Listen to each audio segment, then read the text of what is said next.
we're going to make some delicious garlic-infused garlic bread. It's going to have roasted garlic inside it. In addition to the garlic butter that goes on the top, it's also going to have garlic cooked into it. I think it's going to be really good. And what we're going to do, we're going to start with a cup and a quarter of water and 2.5 teaspoons of yeast. And we're going to dump those together. And we're going to dump in 1/2 teaspoon of sugar. The water is just about 100 degrees. You want it somewhere between there and 110 or so. You don't want to go over 120 because if you do, you're probably going to kill your yeast. So we don't want to do that. We need the yeast to make it into bread. And I know yeast intimidates some people, but it's really not hard to use. And it's really important to making good bread. So that's why we try to use it. Or that's why we do use it. Okay. Then, in this large bowl, we're going to take 3.5 cups of all-purpose flour. You could certainly use bread flour. We're going to take 1.5 teaspoons of salt, which I cover, and you can see why, because it was covered and it's still not fallen out. And then, because this is going to be some different kind of garlic bread, I have 1/2 teaspoon of basil, chopped up basil, sweet basil, and 1/2 teaspoon of oregano. And mix those ingredients together. The yeast we're letting sit for about 5 minutes, by the way, until we see it foaming up pretty good.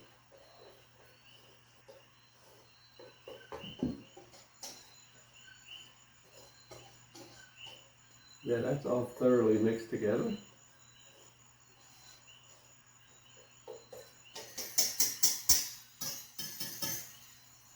case you haven't noticed that I use shot glasses as ingredient cups, it's because those shot glasses were a lot cheaper than a bunch of ingredient cups would have been.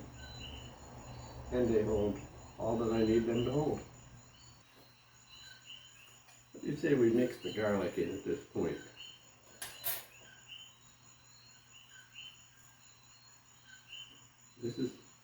It has been roasted for about a half hour at 400 degrees, and then I mashed it with a fork.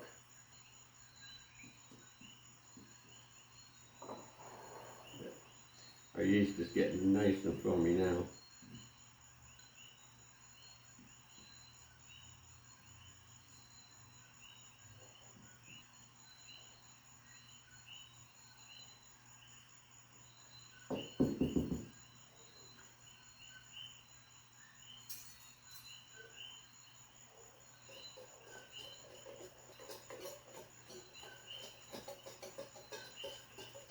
I'm trying to mix that mashed garlic in so that we don't just bite into a big chunk of roast garlic.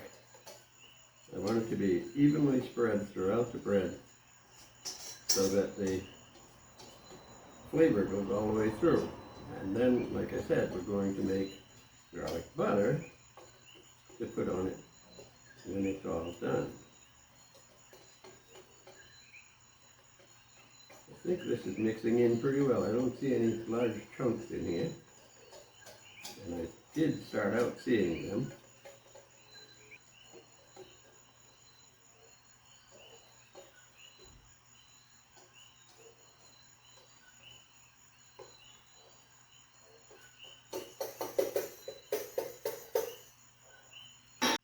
And I almost forgot one ingredient.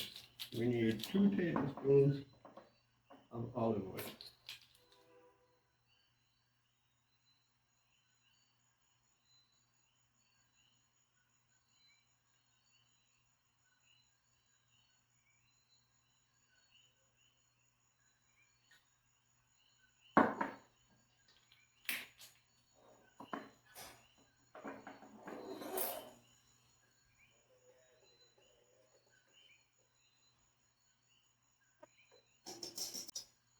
Okay, now at this point, our yeast is really foamy.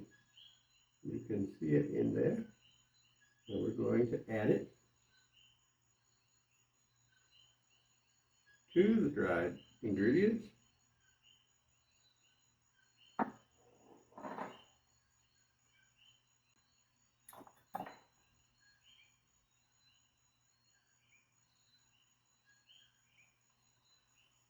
Smells like garlic bread.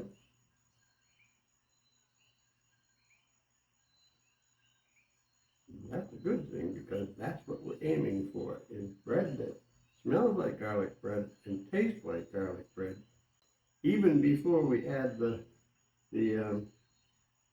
garlic butter to it. This spatula is too small for the job.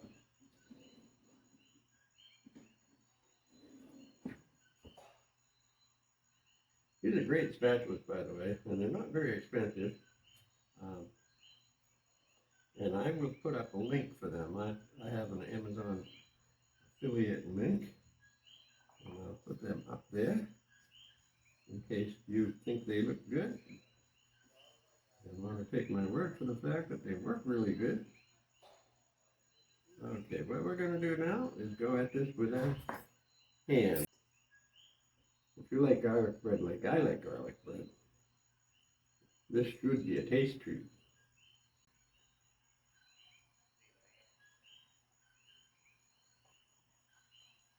It smells like it's going to be really good.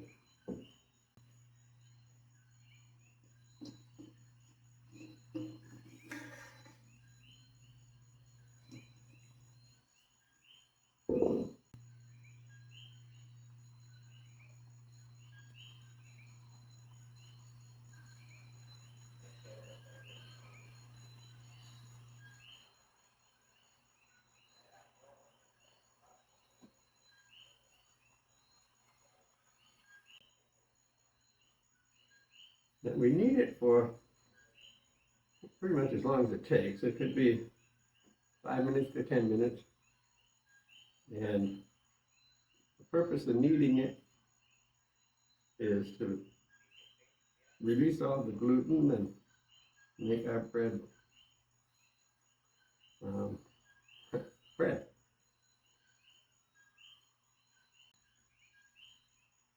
So what I'm doing is pushing it out, turning it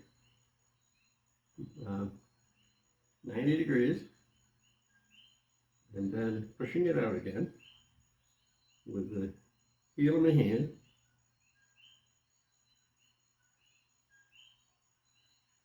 It doesn't require a lot of strength, but it does require that you keep at it.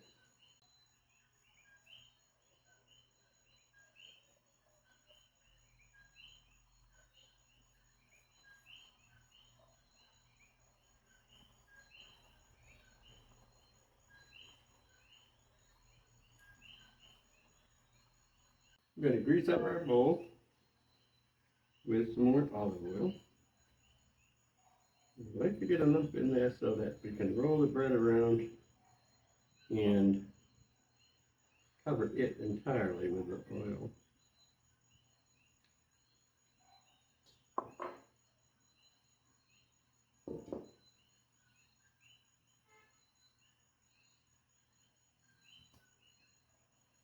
Because we don't want it drying out while it's proofing.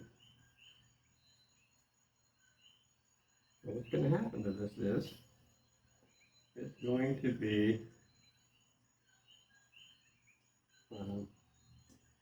doubled in size, and like I say, in approximately an hour. And at that point in time, we're going to punch it down, make loaves out of it, or loaves, and then we'll bake that for about 30 minutes. And then we should have a nice tasty loaf of garlic bread. I'm going to cover this with a towel and just let it sit, and I'll be back in an hour. But before I leave, thank you all for watching my videos. It makes me feel really good. make me feel really, really good when people subscribe. So if you like these videos, please do me the favor of subscribing and leave me comments and likes, and if you dislike, tell me why.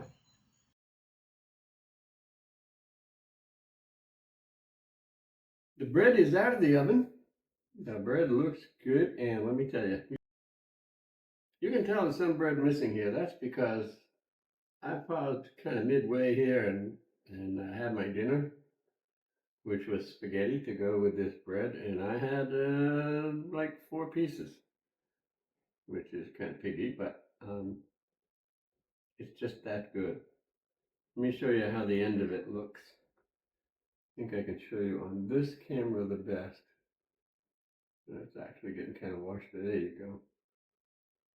You can see the little tiny pieces of garlic here and there in it.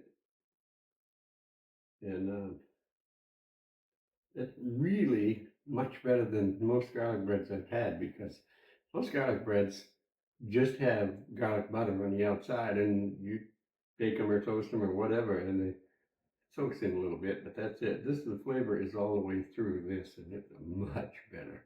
Much, much, much better. I really, really enjoyed it. And I'm not usually a big fan of garlic, but for some reason, garlic bread is one of my favorite things, and it never quite has enough garlic in it. But this does. This is really, really good. If you make it and give it a try. I've made a few other kinds of bread too, like this one.